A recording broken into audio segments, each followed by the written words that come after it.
La chambre est pleine d'ombre.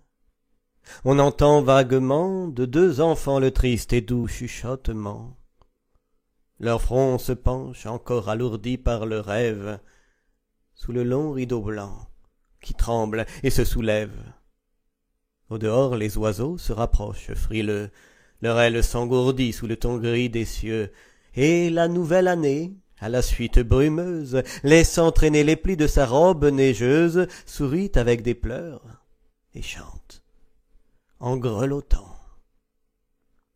Or les petits enfants sous le rideau flottant parlent bas, comme on fait dans une nuit obscure. Ils écoutent pensifs, comme un lointain murmure. Ils tressaillent souvent à la claire voix d'or du timbre matinal qui frappe et frappe encore ce refrain métallique en son globe de verre. Puis la chambre est glacée. On voit traîner à terre et part autour des lits des vêtements de deuil. L'âpre bise d'hiver qui se lamente au seuil souffle dans le logis son haleine morose. On sent dans tout cela qu'il manque quelque chose. Il n'est donc point de mère à ses petits enfants, de mère au frais sourire, au regard triomphant. Elle a donc oublié, le soir seul épanché, d'exciter une flamme à la cendre arrachée, d'amonceler sur eux la laine et l'édredon, avant de les quitter en leur criant pardon. Elle n'a point prévu la froideur matinale, ni bien fermé le seuil à la bise hivernale.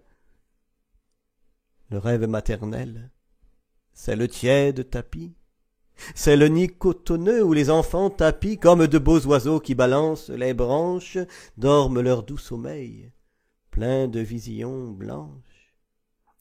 Et là, c'est comme un nid sans plumes, sans chaleur, où les petits ont froid, ne dorment pas, ont peur, un nid que doit avoir glacé la bise amère. Votre cœur l'a compris. Ces enfants sont sans mère, plus de mère au logis, et le père est bien loin. Une vieille servante alors en a pris soin. Les petits sont tout seuls en la maison glacée. Orphelins de 4 ans, voilà quand leur pensée s'éveille par degrés. Un souvenir riant, c'est comme un chapelet qu'on égrène en priant. Quel beau matin, que ce matin des étrennes!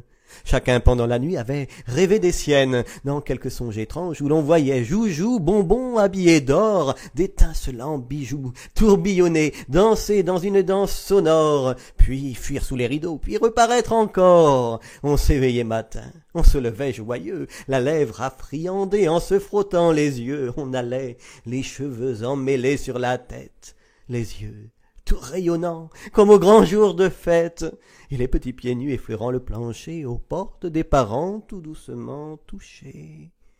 On entrait, puis alors les souhaits en chemise, les baisers répétés et la gaieté permise. Ah, c'était si charmant ces maudits temps de fois. Mais comme il est changé, le logis d'autrefois. Un grand feu pétillait clair dans la cheminée. Toute la vieille chambre était illuminée, et les reflets vermeils sortis du grand foyer sur les meubles vernis aimaient à tournoyer. L'armoire était sans clé. Sans clé, la grande armoire. On la regardait souvent, sa porte brune et noire, sans clé. C'était étrange. On rêvait bien des fois au mystère dormant entre ses flancs de bois. Et l'on croyait ouïr au fond de la serrure béante un bruit lointain, vague et joyeux murmure. La chambre des parents est bien vide aujourd'hui. Aucun reflet vermeil sous la porte n'a lui. Il n'est point de parents, de foyer, de clés prises. Partant, point de baiser, point de douce surprise. Oh, que le jour de l'an sera triste pour eux, et tout pensifs tandis que de leurs grands yeux bleus, silencieusement tombe une larme amère, ils murmurent. Quand donc reviendra notre mère? Maintenant, les petits sommeillent tristement. Vous diriez à les voir qu'ils pleurent en dormant, tant leurs yeux sont gonflés et leur souffle pénible.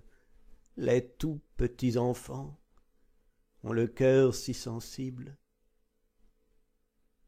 Mais l'ange des berceaux vient essuyer leurs yeux, et dans ce lourd sommeil met un rêve si joyeux, que leurs lèvres mi-closes, souriantes, semblaient murmurer quelque chose. Ils rêvent que, penchés sur leurs petits bras ronds, doux gestes du réveil, ils avancent le front, et leurs vagues regards tout autour d'eux se posent. Ils se croient endormis dans un paradis rose. Au foyer plein d'éclairs chante gaiement le feu. Par la fenêtre on voit là-bas un beau ciel bleu. La nature s'éveille et de rayons s'enivre. La terre, demi-nue, heureuse de revivre, a des frissons de joie au baiser du soleil. Et dans le vieux logis, tout est tiède et vermeil. Les sombres vêtements ne jonchent plus la terre. La bise sous le seuil a fini par se taire. On dirait qu'une fée a passé dans cela. Les enfants tout joyeux ont jeté 2 cris. Là, près du lit maternel, sous un beau rayon rosé, là, sur le grand tapis, resplendit quelque chose. Ce sont des médaillons argentés, noirs et blancs, de la nacre et du jais aux reflets scintillants. Des petits cadres noirs, des couronnes de verre, ayant 3 mots gravés en or. À notre mère.